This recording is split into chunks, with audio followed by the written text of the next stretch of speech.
Hey guys, this is Atheist Films on YouTube and Reddit, and this is the 7.5 year, let's call it 8 year update on my Carmina wingtip boots.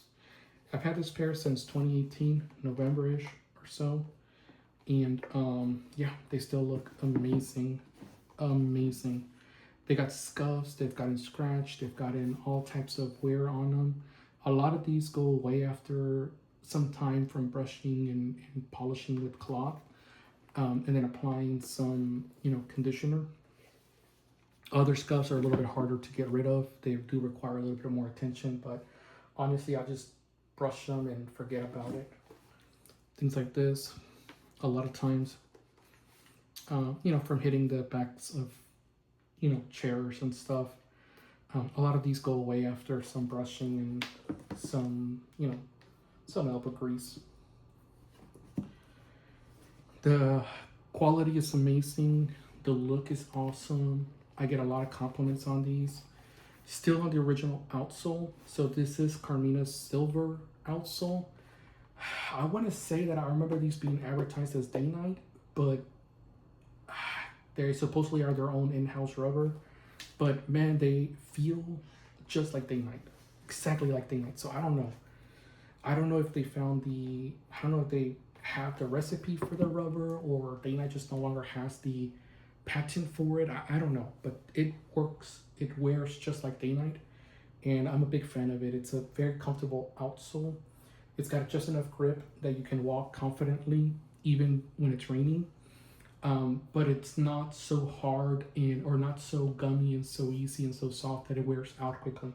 I had a pair of Vibram on my cowboy boots, and those were out within about 3 years, I want to say, like where it started to get really soft on the bottom, where that outsole will no longer hold.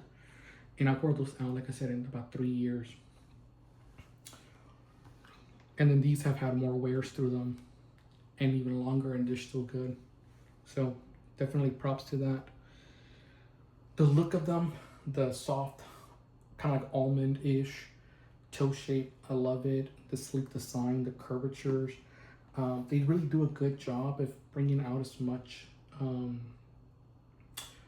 curvature, as much definition to the lasts as they can for a roomy last, because this is the rain last. This is one of their roomier lasts. It's one that still looks sleek and it still looks elegant without being too crazy or too roomy or too bulky. So you still get like a nice little in between. Beautiful, beautiful boot. The attention to details is amazing. This was an MTO, meaning it was made to order. So I did pick a red lining. I was going to go with a violet, but I thought about it and I was like, no, because some of my slacks are custom fit, or like I have them, sorry, not custom fit. They're hemmed to the proper length, meaning whenever I sit, they ride up a little bit and they expose more of the ankle on my boots.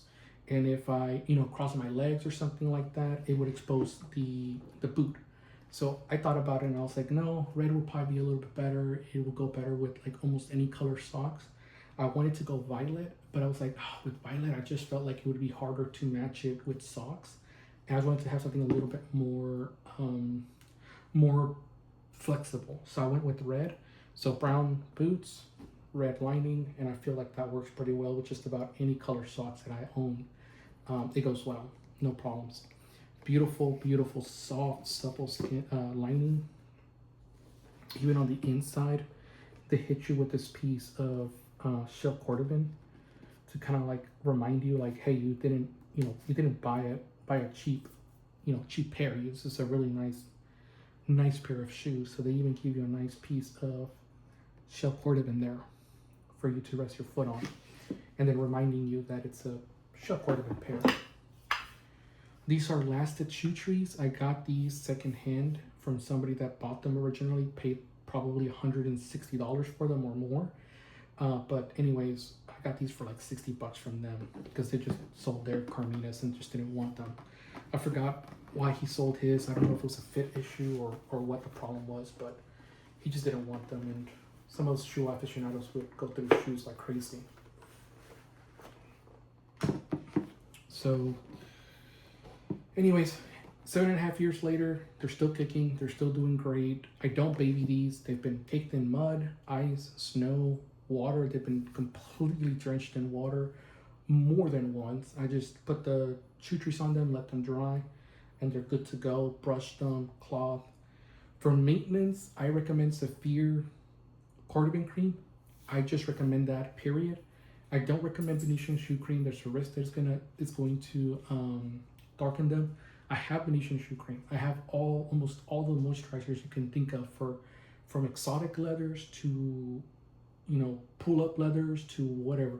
I got Renovator. I got Venetian shoe cream. I got God, I got so many different. I've thrown many of them away just because Saphir is what's best and it lasts a long time. You really don't need a lot of Saphir, and compared to like Venetian shoe cream, man, you gotta like keep putting more and more on the cloth and putting it on the boots for them to absorb it. And then Saphir, man, you just take a small little couple dabs, you dab it on the boot or on the shoe, and it does the job. So Saphir does a great job. And I think, yes, you do pay more for it, but I feel like it lasts just as long as a bottle of Venetian, because you're not pouring out the Venetian shoe cream to condition a pair of boots. You literally just go into the Saphir, tap a couple times, put it on the boot, and you're good to go, and you move on. So I use Saphir cordovan cream, which is specifically designed for shell cordovan. Is specifically designed, honestly, I think they designed it after Horween's own oils, essential oils, that they put into the boots. Anyways, really nice, really beautiful pair of footwear. If you have any questions or have any concerns, let me know. Oh, one thing I did want to mention. So before I made this video, I did have to look it up. I love these boots. I really do. And Carmina, unfortunately, has had to up their price significantly compared to before. So these boots, I think, now sit around $2,080 US, which is a shit ton of money in my opinion. These cost me originally $1,100, give or take, something like that, $1,100, but that was almost 7.5 years back. So these have gone up significantly. Now my Allen Edmonds also gone up, not as much as these Carminas, but these were $695. I think it was 2019, I think, that I bought these, or 2019, I think is when I bought them. I'm pretty sure it was 2019 when I bought them. It was $695. They're now going for, not this particular one because they don't sell this one anymore, but a ankle boot, they go for $900 now from Allen Edmonds. So if you get like a Chukka or something like that, it's gonna be like $900 for sure.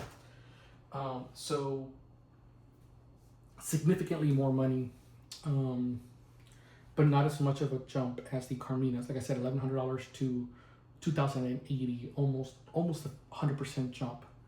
Whereas the Allen Edmonds was more of a, almost like a 30% jump, give or take, 28, 30%, something like that. So a big jump. Now, I don't know if that's what's happening in the market for shoe wear. That could very much well be it. It just could be increased cost in production, in whatever it is, materials, labor costs, taxing, imports, who knows.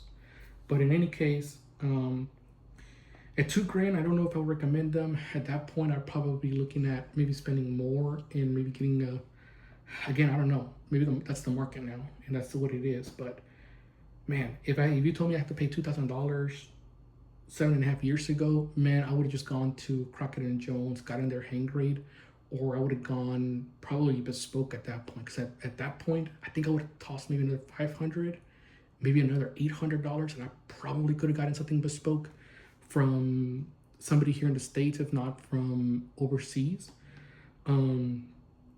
Yeah, like almost at that price point, yeah, I would have probably not made a purchase for these.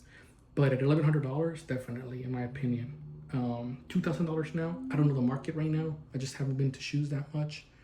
But I don't know. Y'all tell me down below. Like, is $2,000 like kind of cray for these in today's market, or is that like kind of the norm now? Like, you just have to spend $1,500, $1,300 on a pair of shell, or $2,000 for the better made and better constructed shoes. Let me know down below. But yeah, if y'all have any questions, let me know.